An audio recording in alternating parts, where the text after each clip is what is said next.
Good morning, everyone.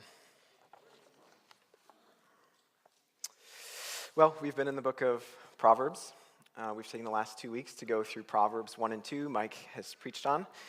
And we get to this section, and basically the main point of all of chapter 2 is very simple. I'm going to tell you right up front. It's seek for wisdom. Gain wisdom. Seek it out. Now, as with any persuasive speech, as Proverbs 2 is kind of this persuasive speech to get you to gain wisdom, you have to understand what the author's talking about. A month ago, I was so confused by Proverbs, and it's hard to enter into the world of Proverbs because it's written a long time ago, and it's a strange book, and it's a bunch of pithy, weird sayings about how to live skillfully. Mike has titled the sermon series, The Art of Living Well, and this is, in order to live well, you need to seek out wisdom. So I have a proverb for you that will help us get inside the world of Proverbs. Whatever it is that you fear most reveals what you love most, right? So if I fear not being right, it reveals that what I love most is being right. And I'm going to build my skills around being right. So I'm going to build my skills of argumentation and becoming defensive when people have something different than what I have to say. And so this is the understanding of fear as you see it in Proverbs. Whatever you fear most reveals what you love most.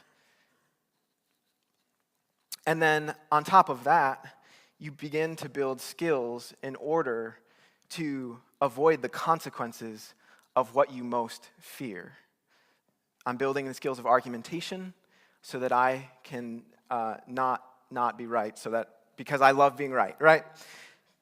Makes sense. Okay.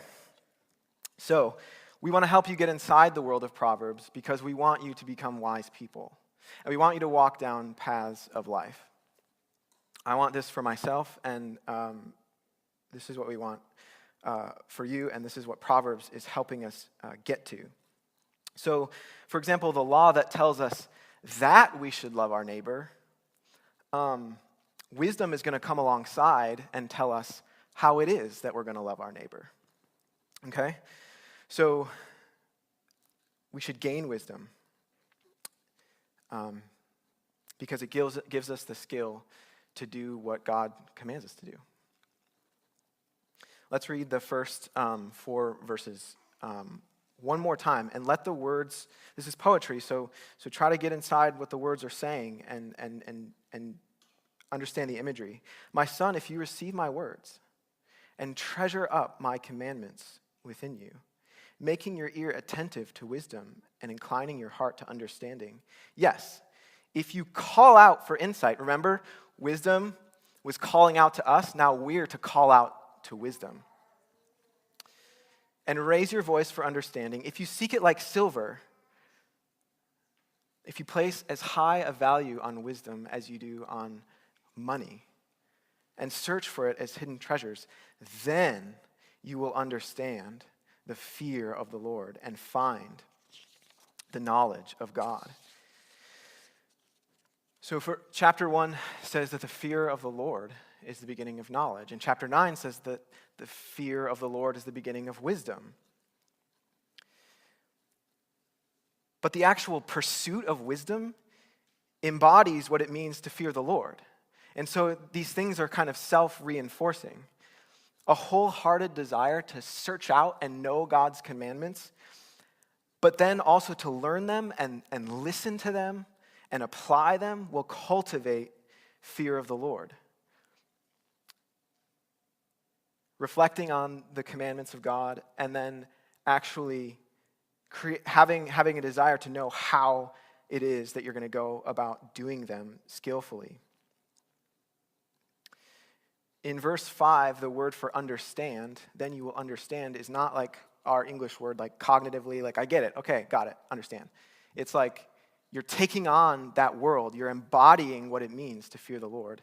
So part of a definition of what it means to fear the Lord these verses is listening and being receptive and searching out in order that we might listen.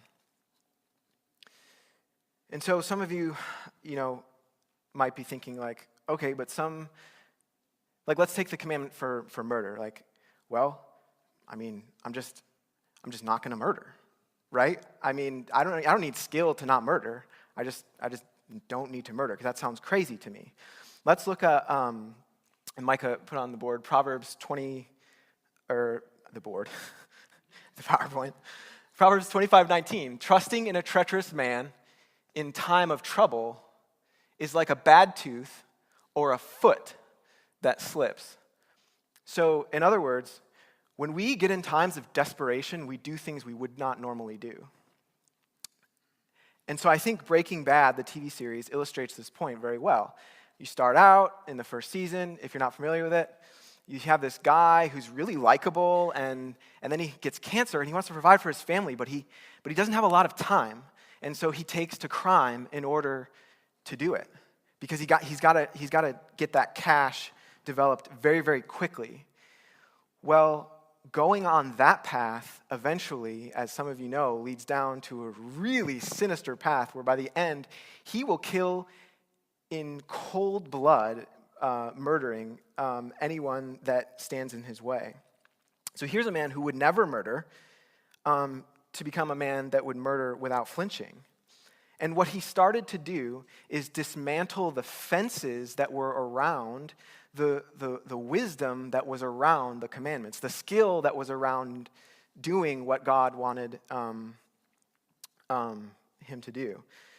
So how do we go about getting wisdom? Well, as we said before, we place a high premium on it. Search for it like silver, like you would if you were searching out a hidden treasure. So fear of the Lord looks like searching for wisdom, openness to it, receptivity. Do you know someone in your life that embodies what it means to fear the Lord? I think it's important that you find someone, because this is so much caught as much as it is taught.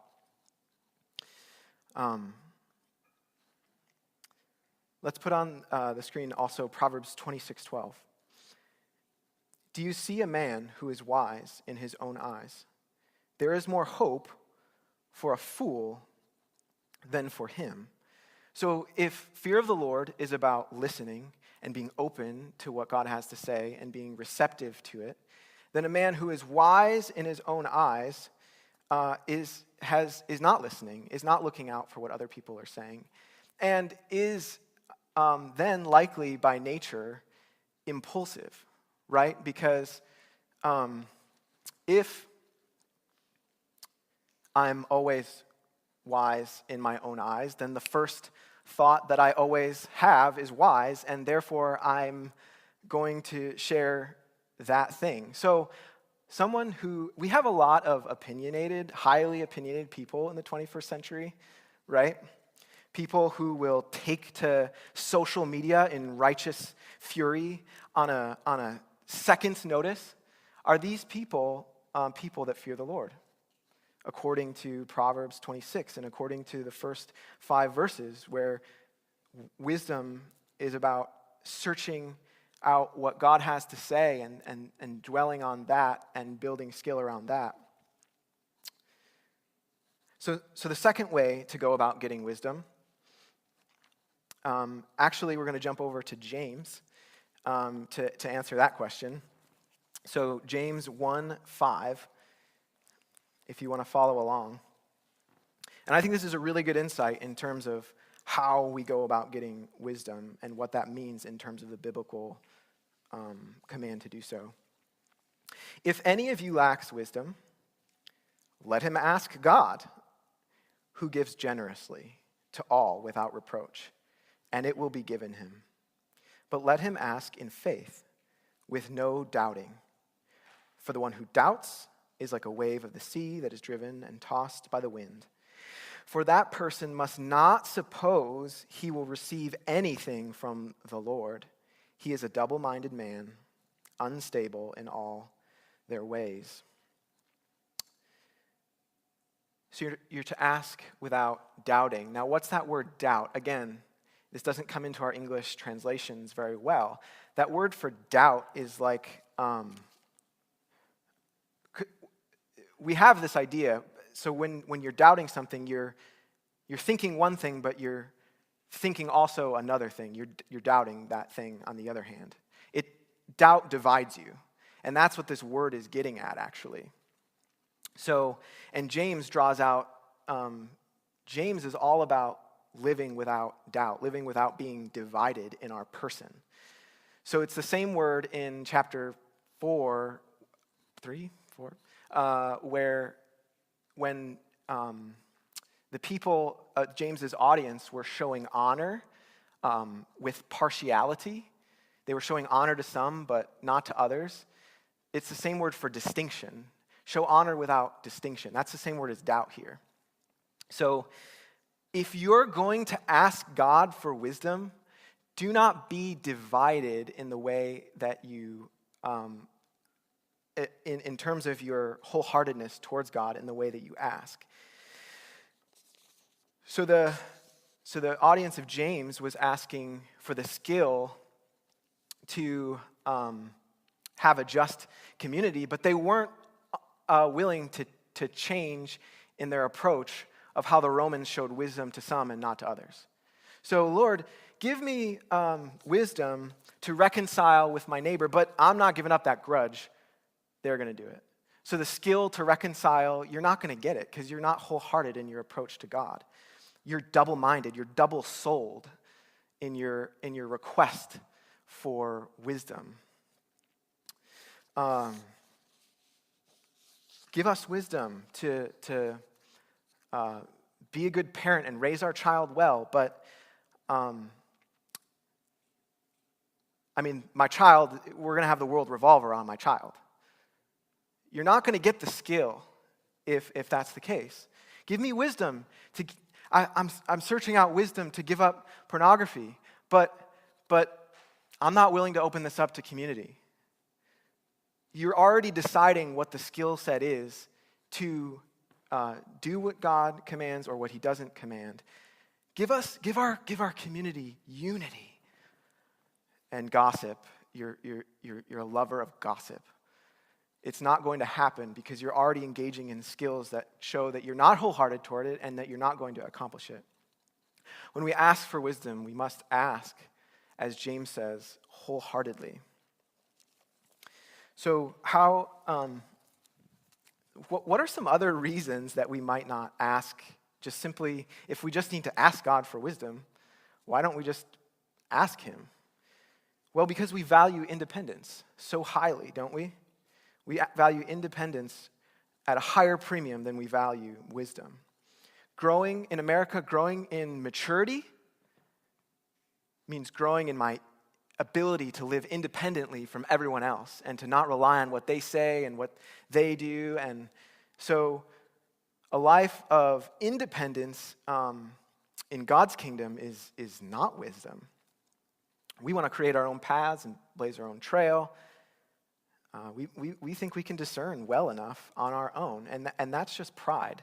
It's autonomy. Auto meaning self, nomos meaning law. I create my own laws for how I'm going to live, and I'm independent, and that's actually valued in our society. So we have to vigorously cast that off so that we can be people that are searching for wisdom, true wisdom.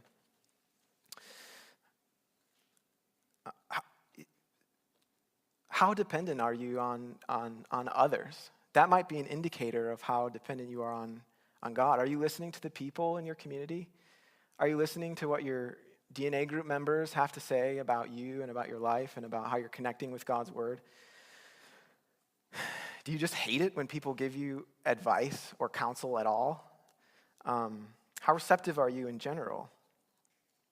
We even make independence a criteria for marriage. And I think this is really dangerous, right? Well, is that person, is that future spouse, potential spouse person, are they independent? Are they living independently and having their own thoughts about everything and all of that? I think maybe a better question is, who are they dependent on and which friends have they chosen? Do they have a stable friend group that they can rely on throughout the years of the marriage? And so that this friend group will also keep them from making you a god in their life. And maybe the ability, the skill to be dependent and choose good friends is an indicator that they're going to make really good choices in the future, right? So those of you who are seeking that out or giving counsel about that, let's question whether independence should be so highly valued in that equation. If you marry a highly independent person, be prepared to enter into their orbit, because they are orbiting probably around themselves. Jesus remained, I think, a good, it's caught rather than taught. Some of us maybe don't know this person. Well, look at Jesus. Jesus was totally dependent upon his Father, going off at night to pray and seek God's will and wonder what it was that God was thinking. His food was to do the will of his Father. This is Jesus, right? He is God, and he's practicing dependence, and that's skillful living. So what's maybe a second reason we don't ask for wisdom? Why don't we just ask? Well, this one hit me pretty hard. Because listening to what God says means we'd have to obey it, right? I don't know if any of you have ever experienced this, but you don't go to God in prayer because you know what he's going to say. You know what he's going to say. And you're going to have to submit to that. And so fear of the Lord, it's an indication that we are not fearing the Lord in that case as well. A third and final reason why we might not ask for wisdom is that, well, this just doesn't connect with my world. Again, Proverbs is weird. This is like religious garbledy-gook, random pithy statements. I don't think that this provides skill in navigating my world. How does this provide skill in navigating my world? It just doesn't connect with me. Next quote on the screen. For Israel, knowledge, this is from Raymond van Leeuwen. Sounds like a very good Dutch name. For Israel, knowledge of the world and human affairs and wisdom are inextricably related to God. The point is fundamental, for wisdom concerns the relation of creation to God in every aspect of creation and the implications of this relation for human piety and conduct in the ordinary affairs of life, whether high or low. The range of topics covered in Proverbs, especially in the short genres of chapters 10 through 30, reminds us that wisdom and folly involve all of life. Every human endeavor, from farming and metallurgy to politics, economics, and psychology, is fair game. So if this touches every area of our life, then what kind of wisdom are we even talking about? And I think we need to answer that question before we can answer how it is that it applies to every area of our life. Verses 6 through 8. For the Lord gives wisdom. From his mouth come knowledge and understanding. He stores up sound wisdom for the upright. He is a shield to those who walk in integrity, guarding the paths of justice and watching over the way of his saints. So this is the kind of wisdom that the Lord gives. Well, who is the Lord? When we see those four letters capitalized, at least in the ESV, which is the translation we use, there are some other translations that do this, this refers to Yahweh, which is the same name that God gave Moses when he called the Israelites out of Egypt. So what is the Lord doing in the document with a bunch of random pithy statements that anybody could just sort of take up as generic wisdom and apply to their life? This isn't just random pithy statements that anybody can just take up. This is a document that fits within the larger story of what God has done in the world. Yahweh, our God, called the Israelites out of Egypt. And he bought them from Egypt, is what he says. And so because he bought them, he is entitled to tell them what they can do and what they cannot do. He is their Lord. They are his servant. And this was a common arrangement in the ancient Near East, Lord and servant. So Yahweh is their Lord. This is his name. And he tells them what they can and cannot do in the land because he is creating a people for himself. Now, Proverbs comes in because what Proverbs helps us do is what God commands. I've given you things to do and not to do. I want to give you the skills now to do those things and not to do those other things.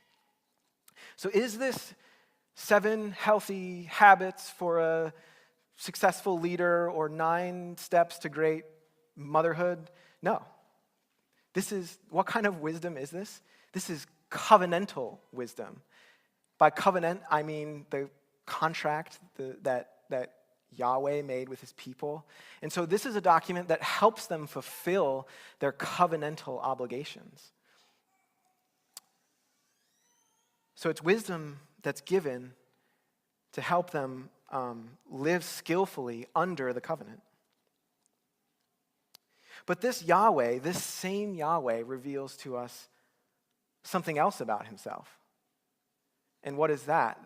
That he's not just their covenant Lord, he is the creator of the entire universe. So what does that mean? The kind of wisdom that this is the kind of wisdom that helps us obey God's commands, but it's also the kind of wisdom that helps us live with the grain of the universe if Yahweh is also the creator. Yahweh is a person, and this is a relational, our creator is a person. And so developing the fear of the Lord and developing the skill to live under the covenant and to live as a human being according to the designs and the intents and the will of our creator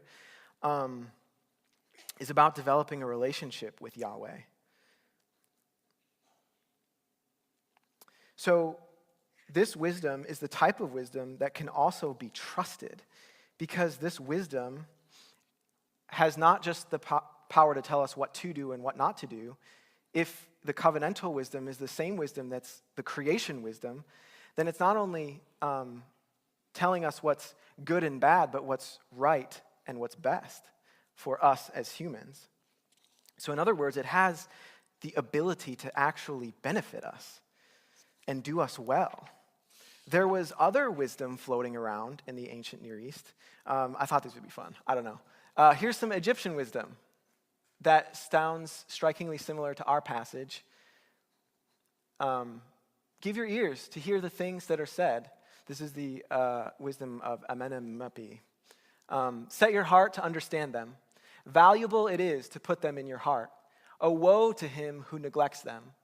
Make them rest in the casket of your belly, that they may serve as a doorpost in your heart. That kind of sounds like 2:1-4, right? Same Egyptians are like, hey, we need wisdom, right? But what kind of wisdom is that? That's the kind of wisdom that helps you live skillfully in the Egyptian world, where harmony is the greatest value. Another piece of wisdom from the teachings of Ahikar from Assyria. If unscrupulous creditors confiscate your cloak, let them have it. Shamash, the divine judge, will take their garments and give them all to you. What point does this illustrate? I'm trying to illustrate the point that this is wisdom that can be trusted. Because should we let unscrupulous creditors confiscate our cloak if Shamash is going to give it back to us? No, because there's no power in that. Because Shamash is a myth of the Assyrian peoples. Yahweh is the creator. He is the one who designed the world, gave us intents for it, and we want to search out after that because we can trust that there's real power and life in it if Yahweh is the one connected to this wisdom. You can trust it. And in verse 6 through 8, we see that this wisdom is because God is the creator and actively involved in his creation and preserving it. It is guarding you. It is watching over you because it is wisdom that corresponds. It is the same wisdom that corresponds with how to live with the universe. If you follow this wisdom, the universe is on your side. It's kind of, do you see the point? So it's also directed toward very specific aims. So this is the art of living well. But this is the art of living well under the new covenant. This is the art of living well before our Creator. That's the kind of wisdom that we're talking about. And so if this is the kind of wisdom that protects us and preserves us from covenantal or ethical, if you will, danger.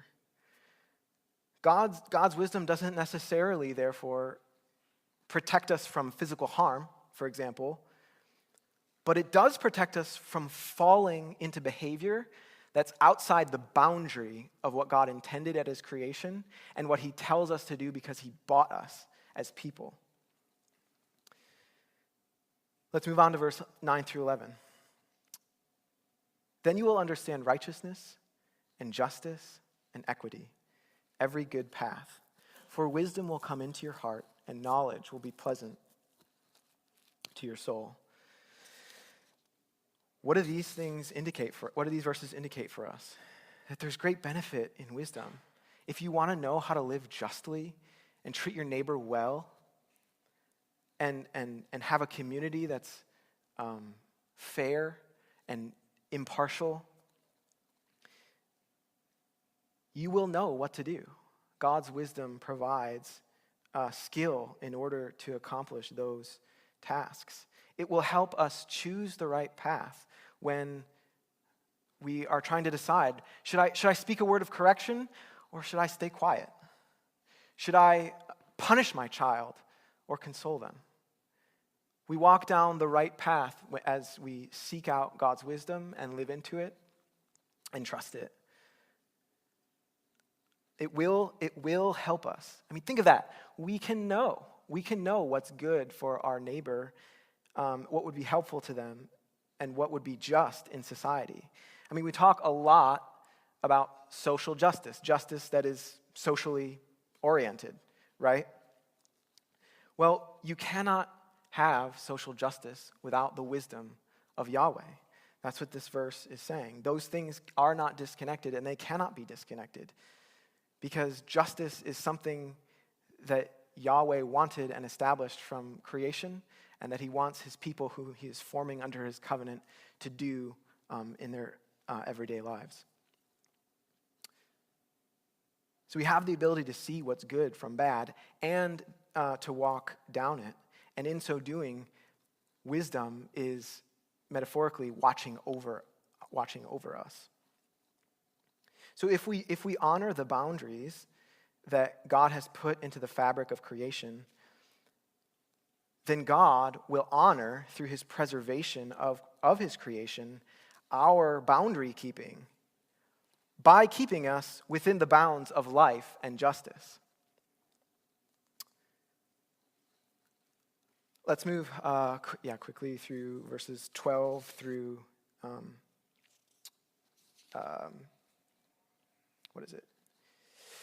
12 through 19.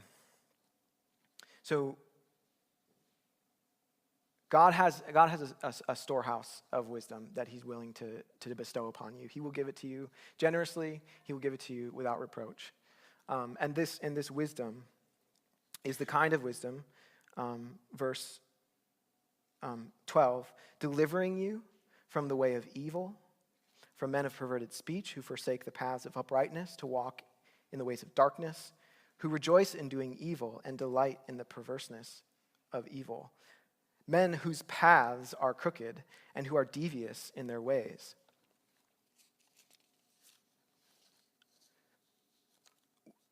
I think this just reinforces the point that we often think about in terms of physical safety and physical security. But God, in Proverbs here, in his mind, he's talking about moral safety and moral security, covenantal safety and covenantal security, ethical safety, ethical security. Proverbs wants to help you be guarded from moral troubles, which, and why? Because there are other voices calling out to us, right, as we saw in chapter 1, that can lead us actually into physical and material troubles. So those things are not unrelated. Because God is creator and the way that his wisdom works and the way that it applies to everything, when we go down paths that are not wise, we will possibly down the road, there will be material and physical effects. There will be effects on our vocation and on our marriage and on our financial well-being and on our ability to even just see what's right and what's wrong. So wisdom delivers us. This is the same word as what many of us think about when we think about the word save. Wisdom saves us from these things. It saves us from the consequences of walking down paths that are not good for us and that God says that we should not do because they are not with the grain of the universe and they are not just or right or fair. So wisdom can save you from a world of pain and a world of consequences. And we buck against this, right? We say, well, I kind of want to experience it for myself to really see if there's consequences or not. I might be able to get by because I'm me. And are we listening to what God says? There's wisdom that can help you avoid those consequences. You don't have to guess. You don't have to wonder. You don't have to puff your chest about it. Just listen. Be receptive to God's words and what paths are life-giving and what paths are not life-giving. So then there's a second temptation that we run into. These are kind of example temptations of this young man who's the recipient of Proverbs, by the way. So you will be delivered from the forbidden woman, from the adulteress with her smooth words, who forsakes the companion of her youth and forgets the covenant of her God. For her house sinks down to death, and her paths to the departed. None who go to her come back, nor do they regain the paths of life. This is another illustration of what taking down the fences of wisdom around our understanding of God's commandments does to us. When we don't live skillfully in keeping God's commands, and when wisdom is not watching over us, and when we've kind of dismantled those fences because maybe we think we can handle it or whatever it may be, we don't have the opportunity to be saved, to be delivered from somewhere where we cannot come back from, consequentially. Daniel Trier, in his commentary, kind of uses this as a metaphor for getting into bed with people or organizations that will lead us astray from Yahweh, right? Because we use that phrase yeah, you get it. Wisdom will make these calls of intimacy with other kinds of lifestyles, whether built around greed or self-advancement. These calls from these other characters will just meet the air. They will not settle on us. They will be left without a lover.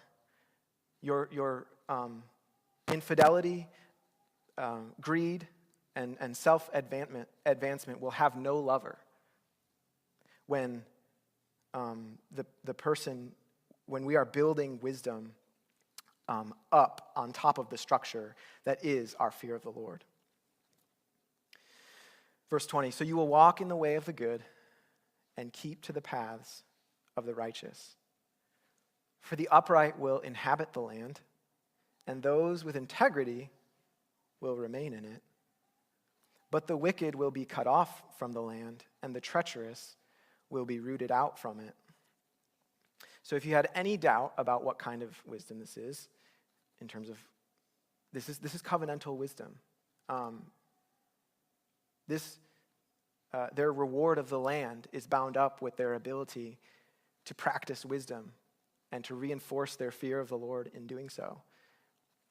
I think the reality, though, for us, is that we haven't walked in the way of wisdom. We have not been receptive to what God has wanted for us. We are double-souled. We want things that God wants, but we also want what we want, and so we're not willing to build the wisdom into our lives in order to accomplish it and get there. Our communities are double-souled in this way as well. Because we fear remember the initial proverb, what you fear most reveals what you love most. And we have feared the consequences of not finding favor with our friends, of not earning enough money to have the status and the lifestyle and the class that we wanted to have. And we fear not being right in any circumstance. So we have feared these other things, and we have not feared the Lord. And we have been double-souled in our requests for wisdom, which is not wisdom. We have let our guard down. And so wisdom has abandoned us. Left to the wisdom of self-preservation, we've constructed our walls of wisdom. We're living skillfully in the way of self-preservation because at bottom, all those other things that we fear the consequences of, we fear death. We fear dying. And that feeds our fear for all of these other things. And so we construct our walls of wisdom, our skills for living around self-preservation that guard the fulfillment of our own desires and wills. So we're a people that have bad tempers, that we have hatreds for multiple people. We're jealous, we're contempt, we complain a lot, and we're resentful. If I could give a final plea to you, as the text pleads to you for wisdom, know that the wisdom of God has saved you from all of these things. In other words, the wisdom that Jesus applied to his life when God sent him into a world with moral peril and danger, where power was calling out to Jesus. Hey, take the power, Jesus. Take the easy road. Take the easy path. He had the walls constructed around his fear of the Lord. And because of his faithfulness in that manner, he did not sin, and we are saved. And we have him to look to as that wonderful example of what it means to build wisdom into our life and the great consequences that it has. He saved an entire people, an entire nation, and all of the world along with it. Jesus was cut off from the land. His complete integrity and his lifelong pursuit of wisdom rewarded him with death.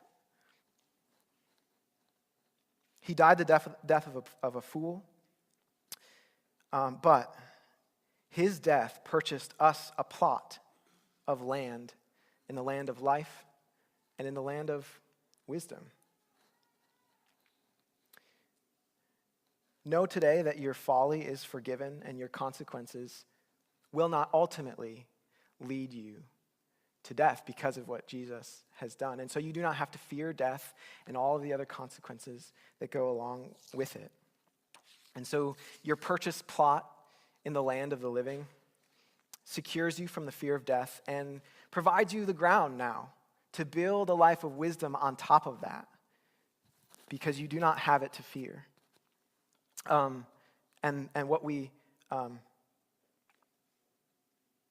My prayer this morning is that what we fear most, which is the Lord, is him whom we love most, because what he because of what he has done in his son, Jesus. Let's pray.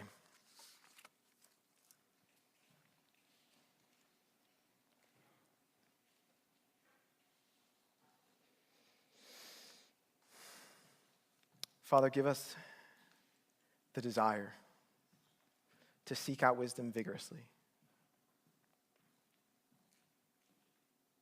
so that we might live according to your design and your will and your intents for us from the very beginning.